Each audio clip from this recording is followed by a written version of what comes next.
మిత్రులందరికీ కూడా నమస్కారాలు. రేపు తిరుమల తిరుపతి దేవస్థాన పాలక మండలి సమావేశం జరుగుతున్నటువంటి నేపథ్యంలో పత్రికల్లో ప్రసార మాధ్యమాలలో వస్తున్నటువంటి సమాచారాన్ని బట్టి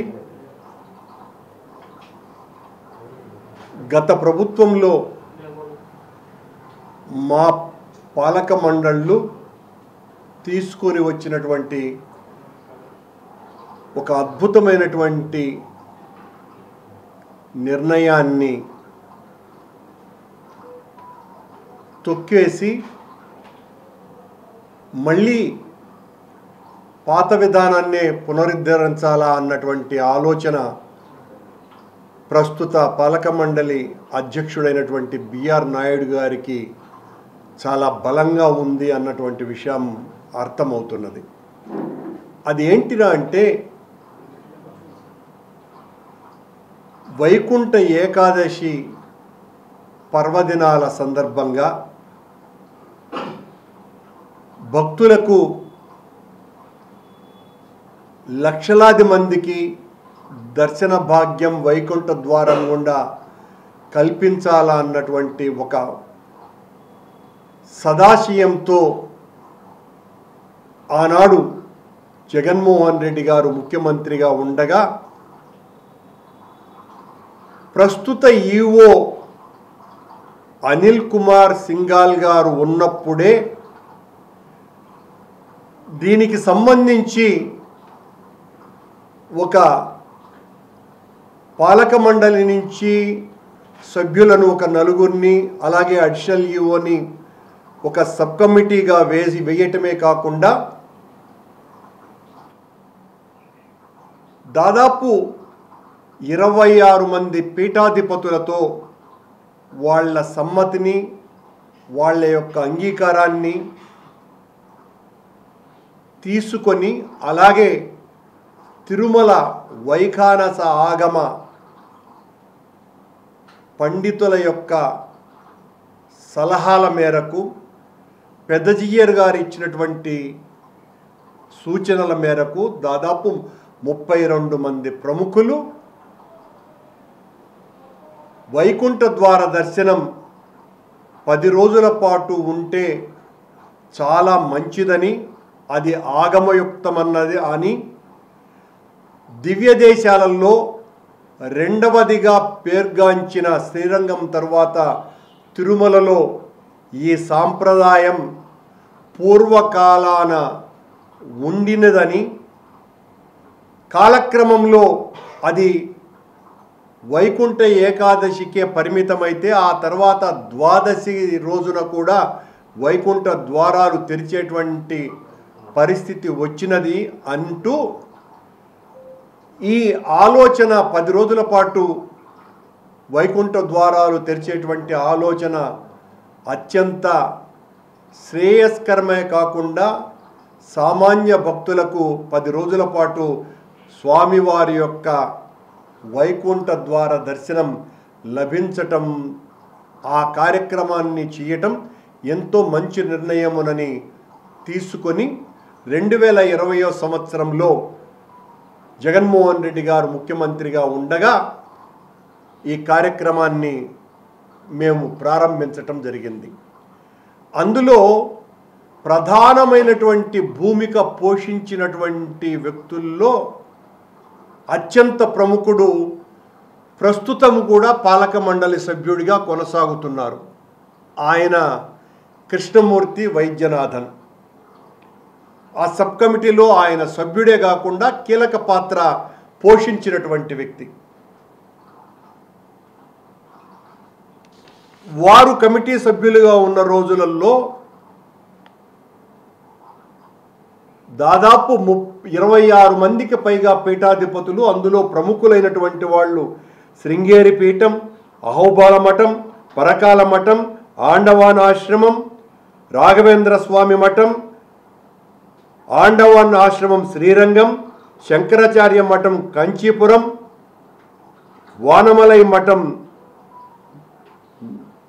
నంగునేరి తమిళనాడులోను, త్రిదండి చిన్న శ్రీవన్నారాయణ రామానుజ జీయర్ గారు, ఉత్తరాది మఠం,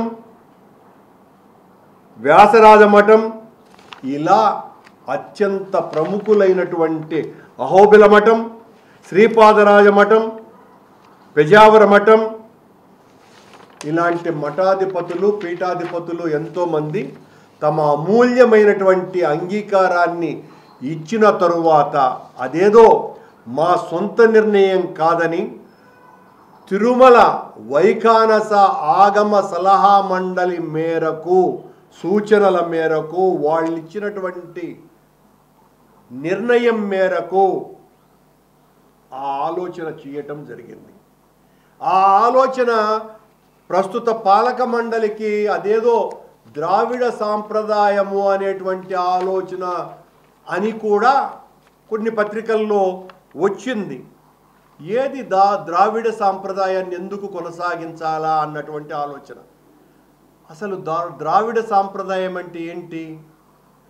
తిరుమలలో ద్రావిడ సాంప్రదాయం నాలాయిర ప్రబంధం అంటే 18 మంది 12 మంది ఆళ్వారులు వాళ్ళు స్వామివారిని ఎనలేని రీతిలో కీర్తించినటువంటి ఆ కీర్తనలే నాలాయిర దివ్య ప్రబంధంగా తమిళ వేదంగా భాషిల్లుతున్నది. అది ఉత్సవ సమయాలలో మరీ ముఖ్యంగా బ్రహ్మోత్సవాల సమయాలలో పెద్దజీయర్ మఠం వాళ్ళ ఆచానుసారం నిరంతరము కొనసాగేటువంటి ప్రక్రియ మన గుడిలో. అలాగే శ్రీకృష్ణ జన్మాష్టమి ఆ రోజులలో వెంకటేశ్వర స్వామికి సంబంధించి ఆండాళ్వారు రచించినటువంటి ప్రబంధ పఠనమే నెల రోజుల పాటు నిరంతరం కొనసాగుతుంది. ఆ నెల రోజుల పాటు స్వామివారికి సుప్రభాత సేవ కూడా ఉండకుండా ఉంటుంది. ఇది వేల సంవత్సరాలుగా జరుగుతున్నటువంటి ఆచారం కనుక ద్రావిడ సాంప్రదాయాన్ని మన ఆలయంలో కొనసాగించాల్సినటువంటి అవసరం లేదు అనేటువంటి ఒక వితండ వాదనని ఈ బిఆర్ నాయుడు గారు తీసుకురావటం అన్నది తీవ్ర ఆక్షేపణ కలిగించేటువంటి విషయం. శ్రీరంగంతో మొదలుకొని పరమపదం వరకు వైష్ణవులందరూ కూడా భక్తితో పూజించేటువంటి దివ్య దేశాలలో వెంకటేశ్వర స్వామి ఆలయం రెండవది అన్నటువంటి విషయాన్ని తెలుపుతూ స్వామివారికి అంటే శ్రీ మహావిష్ణువుకు మానవ కాల ప్రకారం కాకుండా దైవమాన కాల ప్రకారం ఏకాదశి పర్వం 10 రోజులు ఉంటుందని, ఆ స్వామికి 40 నిమిషాలే మనకు 10 రోజులు అవుతుందని, ఇవన్నీ కూడా మనం మాట్లాడి నిర్ణయాలు తీసుకున్నటువంటివి కాదు. సాంప్రదాయ ప్రసిద్ధులు చెప్పినటువంటి సూచనలు ఇవన్నీ కూడా. కనుక 10 రోజులు వైకుంఠ ఏకాదశి పర్వదినాలుగా భావించి ఆ 10 రోజుల పాటు వైకుంఠ ద్వారాన్ని తెరవటం అత్యంత మంచిది అన్నటువంటి వాళ్ళ సూచనలతో ఆనాడు పాలక మండలి తీసుకున్నటువంటి నిర్ణయం చేతగాక చేష్టలుడిగి చేతులెత్తేసి మీలో మీరు కొట్లాడుకొని ఎట్లా మీ పైరవీకారులకు అందరికీ కూడా దర్శన టికెట్లు ఇప్పించాలన్న దాంట్లో తలమునకలైపోయి పోయిన సంవత్సరం జరిగినటువంటి వైకుంఠ ఏకాదశి పర్వదినాన ఈ బిఆర్ నాయుడు గారి ఆధ్వర్యంలో తిరుపతిలో జరిగినటువంటి తొక్కిసలాటలో 6 మంది భక్తులు చనిపోవటము, 60 మంది గాయాలవ్వటము మీ అడ్మినిస్ట్రేటివ్ లోపం. అది సాంప్రదాయాలకు తూట్లు పడవటం కాదు. మీ అడ్మినిస్ట్రేటివ్ లోపాన్ని ఈ రోజున సాంప్రదాయాన్ని ధ్వంసం చేయటానికి, ఈ సాంప్రదాయం ఏదో కొత్తగా మనకు వచ్చింది కూడా కాదు. పూర్వకాలాన వెంకటేశ్వర స్వామి క్షేత్రంలో కూడా 10 రోజుల పాటు వైకుంఠ దర్శనాలు ఉండినవి అన్నటువంటి విషయాలు కూడా తెలుస్తున్నది. అలాగే స్వామివారికి ఒకప్పుడు 10 సార్లు 12 సార్లు కూడా బ్రహ్మోత్సవాలు జరిగినాయి. అనేక కాలానుగుణ మార్పులు జరుగుతూ వచ్చినాయి. స్వామివారికి వైకుంఠ బ్రహ్మోత్సవాల సమయంలో గరుడ సేవ రోజున విపరీతమైనటువంటి రద్దీ కారణంగా తొక్కిసలాటల్ని తగ్గించటం కోసమని ఆనాడు రాజశేఖర రెడ్డి గారు ముఖ్యమంత్రిగా ఉండగా నేను పాలక మండలి అధ్యక్షునిగా పున్నమి గరుడ సేవను ప్రవేశపెట్టడం జరిగింది. ఈరోజు మీరు దాన్ని ఆపగలరా? అలాగే వెంకటేశ్వర స్వామికి అనునిత్యము ఇచ్చేటువంటి పుష్కరిణి హారతిని మీరు మానపగలరా? అలాగే ఒకప్పుడు పుష్పాలంకరణ సేవ అన్నటువంటిది గతంలో ఉండింది, ఆ తర్వాత లేదు. కొత్తగా ఆ తర్వాత పివిఆర్కే ప్రసాద్ గారు వచ్చిన తర్వాతనే అష్టదళ పద అర్చన అలాగే పుష్పాలంకరణ సేవ రెండు ఆ తర్వాత పునరుజ్జీవన గావింపబడ్డాయి. ఎవరైనా కూడా మంచి కార్యక్రమాలను మరింత పటిష్టమైనటువంటి ఆలోచనలతో కార్యదీక్షతో సమర్థవంతంగా నిర్వహించాలని ప్రయత్నం చేస్తారే తప్ప వైసీపీ ప్రభుత్వం తీసుకొని వచ్చింది అని 10 లక్షల మందికి ఇచ్చేటువంటి సామాన్య భక్తుల దర్శనాన్ని ఇనుప పాదాలతో నొక్కివేయటానికి ఈ రోజున మళ్ళా మేము ఆగమ శాస్త్ర పండితుల చేత అభిప్రాయాన్ని తీసుకుంటున్నామని ఆనాడున్నటువంటి ఆగమ శాస్త్ర పండితులు, ఈనాడున్నటువంటి వైఖానస ఆగమ పండితులు వీళ్ళేమన్నా YCP party, Telugu Desam party, Janasena పార్టీల్లోకి అనుబంధంగా ఉంటారా? వాళ్ళు అత్యంత నిష్ఠాగరిష్ఠులైనటువంటి మహాత్ములు. వాళ్ళ అభిప్రాయాలు ఎప్పటికీ కూడా మారవు. 10 రోజుల క్రితం పద్మావతి గెస్ట్ హౌస్లో జరిగినటువంటి ఆగమ సలహా మండలి సమావేశంలో కూడా వాళ్ళ అభిప్రాయం మీ ఒత్తిడి తట్టుకోలేక 2 రోజులైనా బాగుంటుంది, 10 రోజులైనా బాగుంటుంది అన్నటువంటి సూచన వాళ్ళు చేసినట్టుగా నా దృష్టికి వచ్చింది. అంటే మీరు బలవంతంతో ఈ 2 రోజులుగా కుదించేయాలా అన్నటువంటి ఈ కుటిల ప్రయత్నాన్ని మానుకోమని బిఆర్ నాయుడు గారికి నేను సెలవిస్తున్నా. మేమేదైనా మంచి చెబితే దాని మీద వెంటనే మా మీద దాడి చేయటమే తప్ప ఈరోజు రేపు నేను ఈ పత్రికా సమావేశం ఏర్పాటు చేసిన వెంటనే మీరు ఏదైనా మాట్లాడవచ్చుగాక, కానీ 2 రోజులకే కుదించాల్సినటువంటి అవసరాన్ని మీరు ఏమాత్రము కూడా సమర్థించుకోజాలరు. దానివలన ఆ 3 సంవత్సరాలు మేము 20వ సంవత్సరము 22, 23 సంవత్సరం అత్యద్భుతంగా నిర్వహించటం జరిగింది. ఎక్కడా చిన్న తోపులాట లేదు. అలాగే స్థానికులకు కూడా పెద్ద ఎత్తున దర్శనం కూడా లభించింది. ఇప్పుడేదో స్థానికులకు దర్శనము ఏర్పాటు ఏదో ఓట్ల రాజకీయంగా అనేటువంటి మాటలు కూడా మాట్లాడుతున్నారు బిఆర్ నాయుడు గారు. అంటే స్థానికులు భక్తులు కాదా? వాళ్ళు ఏమన్నా దైవద్రోహులా? వైకుంఠ పర్వదినాన ఆ 10 రోజులలో ఒకరోజు వాళ్ళు దర్శనం చేసుకోకూడదా? అంటే వీళ్ళ మీద ఇంత మీకు కోపమా? మీరు ఏం చెప్పదలుచుకుంటున్నారు, ఏమి చేయదలుచుకుంటున్నారు? వైకుంఠ ఏకాదశిని ఆనాడు 26 మంది పీఠాధిపతులు, అదనంగా వైఖానస ఆగమ పండితులు, పెద్ద జీయర్ స్వామి లాంటి గొప్పవారు వీళ్ళందరూ తీర్మానించి ఇచ్చినటువంటి ఆ సలహాలను పాటించకపోవటము అంటే దైవద్రోహం చేసినట్టే, దేవుడికి అపచారం చేసినట్టే, భక్తుల మనోవిశ్వాసాలను కాలరాసినట్టే. 4 సంవత్సరాలు నడిచింది కదా, ఈ రోజున ఆ నిర్ణయం ఏ రకంగా తప్పు అని మీరు అనుకుంటారు? తప్పు అనుకోవటం వెనుక మేము నిర్వహించలేము అని చేతులెత్తేయటము తప్ప మరొక్కటి కాదు. 3 కోటి దేవతలకు 40 నిమిషాలకు ఆ 10 రోజులు సమానమని అందరూ చెప్తూ ఉంటే, మొత్తం సమాజం అంతా కూడా ఆ నిర్ణయాన్ని ఆహ్వానిస్తే, ఆ 3 సంవత్సరాల కాలంలో దాదాపు 30 లక్షల మందికి పైగా వైకుంఠ ద్వార దర్శనం చేసుకుంటే మీరు చేస్తున్నటువంటి చేష్ట ఏంటి? దీని మీద ప్రజాభిప్రాయం అంటూ, దీని మీద భక్తుల అభిప్రాయం అంటూ, దీని మీద ఆగమ సలహా మండలి అభిప్రాయం అంటూ, అంటే ప్రజల మనోభావాలకు విరుద్ధంగా ఆగమ సలహా మండలి పండితుల మీద ఒత్తిడి తెచ్చి 32 మంది ఆ మహానుభావులు పీఠాధిపతులు వీళ్ళ అభిప్రాయాలన్నింటినీ కూడా కిందకు తొక్కేస్తూ మీరు తీసుకునేటువంటి ఈ నిర్ణయం తీవ్ర ఆక్షేపణ కలిగించేటువంటి విషయమని మీకు తెలియజేస్తున్నా.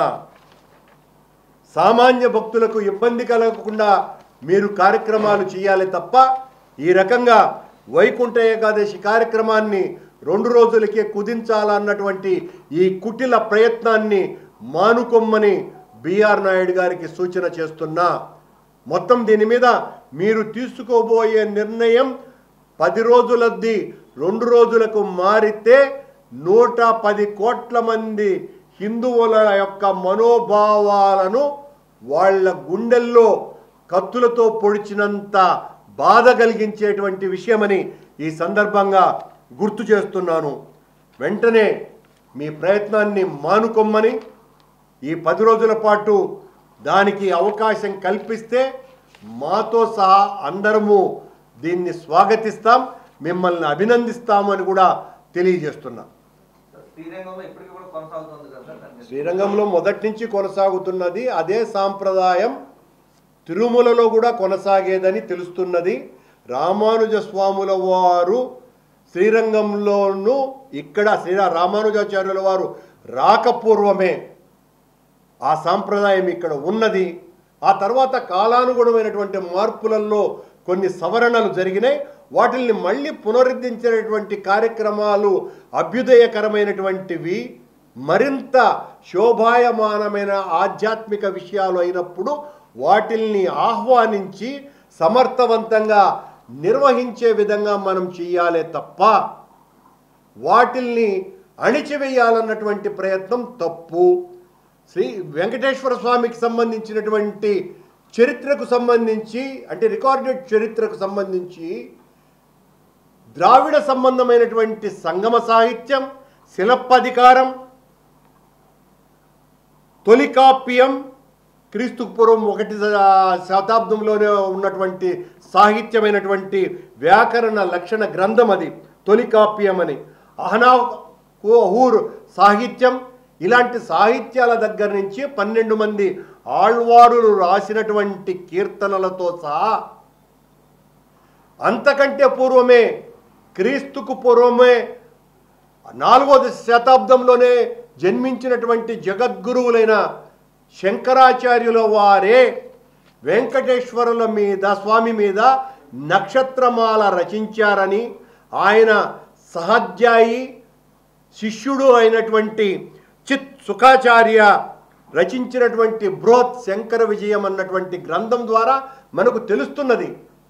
ఇవన్నీ కూడా ద్రావిడ ప్రబంధానికి సంబంధించినటువంటి ప్రముఖమైనటువంటి విషయాలుగా, మన ఆలయానికి సంబంధించిన కీర్తి ప్రతిష్టల్ని పెంచటానికి ఇతోధికంగా ఎంతో సహాయకాలుగా, దోహదకారులుగా ఉన్నటువంటి దీని మీద ఈ రోజున శ్రీరంగం ద్రావిడ సంస్కృతికి సంబంధించింది, దానిని పాటించాల్సినటువంటి అవసరం లేదు అనేటువంటి ఒక కొత్త విశృంఖల వికారమైనటువంటి ఆలోచన ముందుకు తేవటం అన్నది ఆక్షేపణ కలిగించాల్సినటువంటి అంశమని తెలియజేస్తూ, మనము ద్రావిడులు వేరు కారని, ఈ రకమైనటువంటి విభజన చాలా తప్పని, వేద ప్రామాణికమైనటువంటి వైఖానస ఆగమంతో నడుస్తున్నటువంటి వెంకటేశ్వర స్వామి క్షేత్రంలో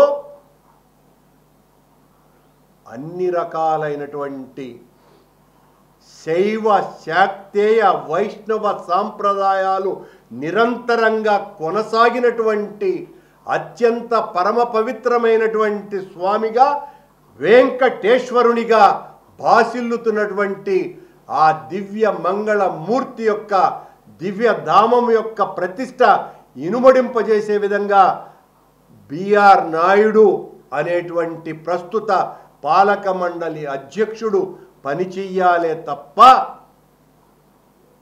చంద్రబాబు నాయుడు గారు చెప్పినారు ఆ రోజున 6 మంది చచ్చిపోతే ఆయన వెంటనే రాజకీయం చేయడానికి ముందుంటారు కాబట్టి చంద్రబాబు నాయుడు గారు వాళ్ళు తీసుకొని వచ్చింది గలీజ్ పని వెంటనే మానేయండి అని అంటే, దాన్ని కరదీపిగా తీసుకొని పతాక స్థాయిలో వెంటనే మేము అమలు పరుస్తాం 2 రోజులు అనేదానికి మళ్ళీ సాంప్రదాయాల సృష్టి ఒకటి కృత్రిమంగా తయారు చేసేటువంటి వంట కార్యక్రమం చేసి 26 మంది పీఠాధిపతుల యొక్క ఆలోచన తప్పని మీరు చెప్తారా?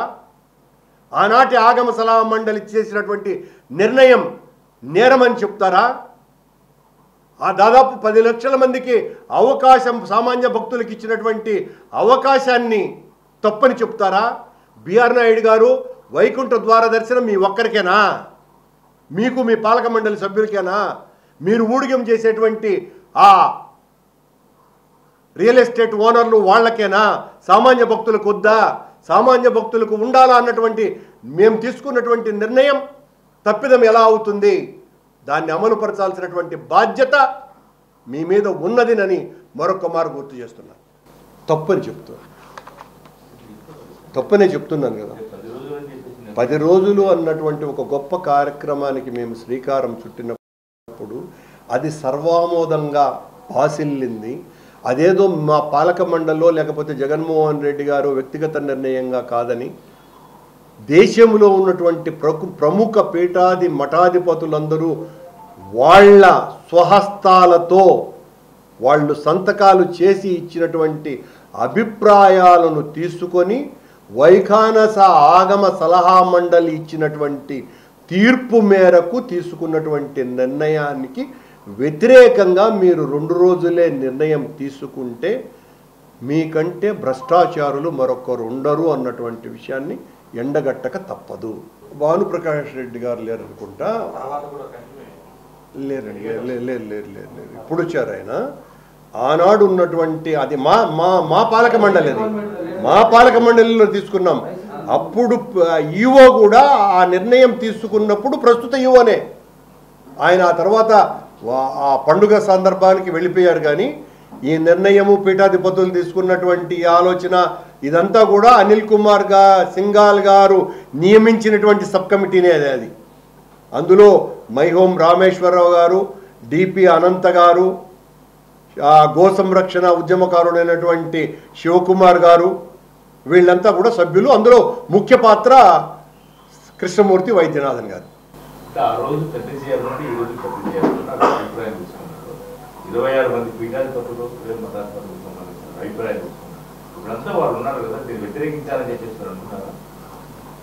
నేను ఈ రోజున బయట పెడుతున్నా ఒక వాస్తవాన్ని ఒక భక్తునిగా ప్రజలకు తెలియపరచాల. ఈ పాలక మండలో లేకపోతే ఈ ప్రభుత్వ నిర్వాహకం ఇలా ఉంది అని వాళ్ళకి అర్థం కాదా? రేపు 2 రోజులే తీసుకోగానే ఒకవేళ నిర్ణయం తీసుకున్నారనుకోండి, అరే ఈ ప్రభుత్వం కావచ్చు, ఈ ప్రస్తుత పాలక మండలి కావచ్చు ధర్మ విరుద్ధంగా పోతున్నది అన్నటువంటి విషయం వాళ్ళకి అర్థమైపోద్ది కదా.